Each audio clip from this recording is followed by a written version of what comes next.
The Life and Stories of Harriet Tubman.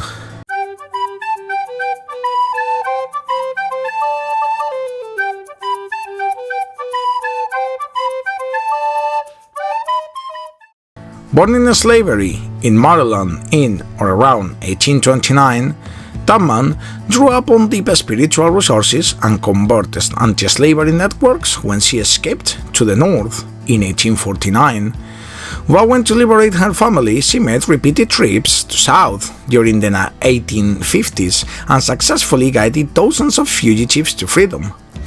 During the Civil War, she was recruited to act as a spy and a scout with the Union Army.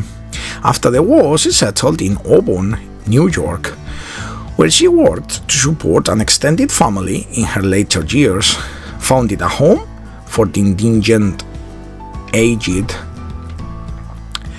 Celebrated by her primarily white anti-slavery associates in a variety of private and public documents from the 1850s through the 1870s, she was rediscovered as a race heroine by women suffragists and the African American Women's Club movement in the early 20th century. Her story was used as a very symbolic resource in education, institutional fundraising, and debates about the meaning of race throughout the 20th century. A lot of people are still influenced and inspired by the life figure of Harriet Tubman. She is still known as the most famous African American female hero. In her own days, she was called the most remarkable woman of this age for her courage and success in guiding fugitive slaves out of slavery and out of slave territories in the 1850s, and for her Union Army service behind Confederate lines. One of the most famous illustrations of Harriet Tubman captures her in a pose as War Scout, holding a rifle at rest and looking directly and unsmilingly out of the viewer. An image that could convey to later generations both African American militant resistance to racial oppression and African American female dignity, strength, and empowerment.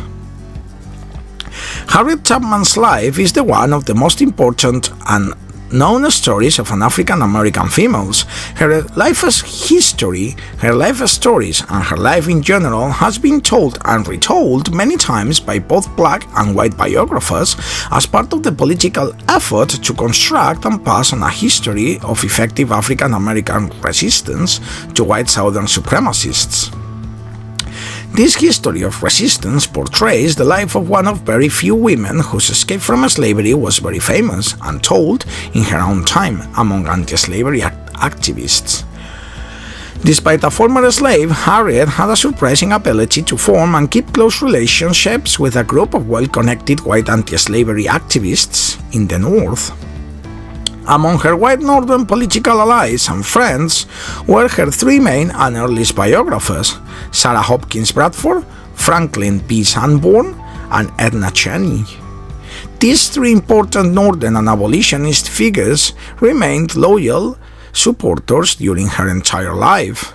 Tubman, however, never wrote any biographical text or memoirs on which her life is based. Despite Tubman never writing a book of memory, we have much information of her life and biographical data. As a child, in the 1820s, she was a slave in Dorchester County, Maryland. She had no access to formal education, and she remained a bondswoman until she was nearly 30 years. After her escape from slavery in 1849, she found political allies in the North. During this period, she thought about committing herself to learn how to read and write. Due to her difficulties to read and write, she looked very carefully at the people she could give control over her words and memories, and carefully chose writers with whom she could work, and she could ask the writer to read the final composition aloud. Although Harriet Tubman was not able to write, she usually told the stories, sang songs, and performed dramatic reenactments of many of the life experiences she considered most significant on public platforms, private gatherings, formal interviews, and conversations. The vast majority of her own stories cover the period of her celebrity life. Through the telling of these stories, readers can create the closest approximation of her own storytelling voice.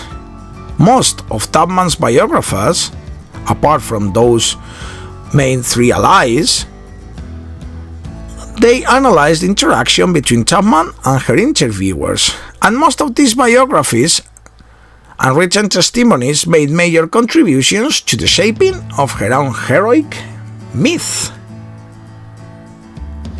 Thanks for watching.